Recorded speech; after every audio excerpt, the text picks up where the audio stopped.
Assalomu alaykum akalar. Mana Matiz mashinasiga Spark amortizator moslab berdik. Komplet. Chashkasi, prujinasi, chashkasi Nexia qilib, prujina amortizator polniy Spark bo'ldi. Hozir yurib sinab keldik o'sha eng yomon yo'llarda chotka effekti zo'r. Oldinlari video qo'yganman, agar ko'rgan bo'lsalaring, faqat o'sha Matiz o'zini prujinasiga Spark amortizatorda moslab o'zinikini peredelka qilib qo'yganman. Hozir bu holat umuman boshqa holat bo'ldi. Bunga hozir necha pul ketdi? 1,5 million ketdimi?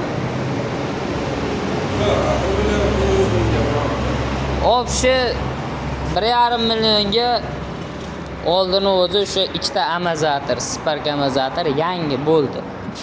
Buni arzon variantlari ham bor, xohlasalaring arzon variantlarini ham qilib beramiz. Xohlasalaring o'zinikini peredelka qilib o'zinikini qilib beramiz.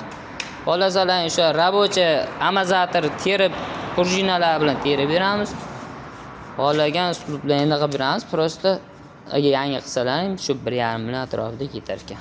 Hammaga rahmat. Kuzatib boringlar, zo'rlarni hali qo'yib boramiz.